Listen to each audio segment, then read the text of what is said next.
আমার নাম রুম্মান। কি ভাবতেছেন? এইমাত্র একটা ইন্টারভিউ দিয়ে আসলাম। এটা আমার জীবনের ৪৯তম ইন্টারভিউ। আমার আজকের ইন্টারভিউটাও খারাপ হলো। বাবা আমাকে ছোটকাল থেকে অনেক কষ্টে মানুষ করছে। বাবার এই ঋণ আমি কিভাবে শোধ করব? বাবা, বাবা তুমি কোথায়? দেখো আমি এইমাত্র ইন্টারভিউ দিয়ে আসছি। মনে হয় আব্বু ইটের ভাটায় কাজ করতে গেছে। যাই একটু সাহায্য করে আসি।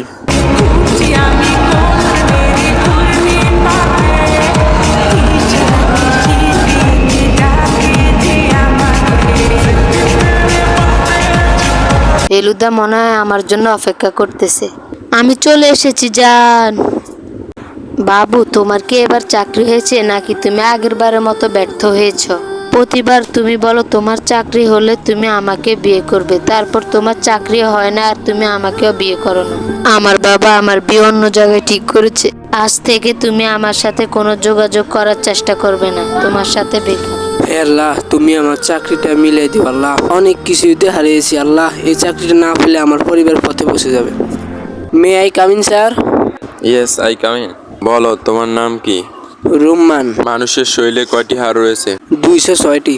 বাংলাদেশের বিজয় দিবস কত তারিখে? ১৬ই ডিসেম্বর।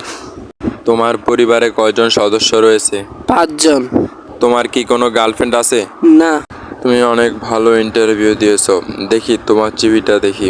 ভালো, তুমি মাদ্রাসা থেকে পড়েছো? জি স্যার। দাখিলে প্লাস আলিমে প্লাস ফাজিলে প্লাস কামিলে প্লাস। গুড, সবগুলাতেই তুমি ভালো করেছো। আমাদের অফিসে তোমার মতো ক্যান্টিনেটই দরকার। দাঁড়াও, স্যারে একটা ফোন কল আসছে। হ্যালো, আসসালামু আলাইকুম স্যার। স্যার, হ্যাঁ কি বলতেছেন স্যার? আপনার ভাতিজাই চাকরিতে ইন্টারভিউ দিয়েছে স্যার। স্যার আপনি কোনো টেনশন করেন না স্যার, আপনি শুধু আমার ব্যাপারটা একটু দেখেন। হ্যাঁ স্যার, হ্যাঁ স্যার, আপনি আমার ব্যাপারটা দেখেন, আমি আপনার ব্যাপারটা দেখতেছি স্যার। আরে কোনো সমস্যা নেই। হ্যাঁ স্যার, 20 লাখ টাকা দিলেই মোটামুটি স্যার কাজ হয়ে যাবে। আরে এগুলারে আমি বিদায় করতেছি, এরকম কথা আসবে যাবে ইন্টারভিউ। ভাই তোমার ইন্টারভিউ ভালো হয়নি, তুমি যা অন্য জায়গায় ট্রাই করো, হয়ে যাবে। স্যার এটা কি বলতেছেন? আপনি বললেন না আমার ইন্টারভিউটা ভালো হলো। গেট লস্ট, এখন এখান থেকে বাইরে হওয়া। সিকিউরিটি কই? সিকিউরিটি, ওকে এখান থেকে বাইরে কর। স্যার আপনার পায়ে পড়ি প্লিজ। স্যার আপনি বলছেন না আমার মতো আপনার অফিসে লোক দরকার। আমি জানি আমার চাকরিটা হয়েছে, কিন্তু টাকার কাছে আমার মেধা হেরে গেল। থাকবো না আর এই দেশে, চলে যাবো বিদেশে। যেই দেশে মেধার দাম নাই সেই দেশে আমি নাই।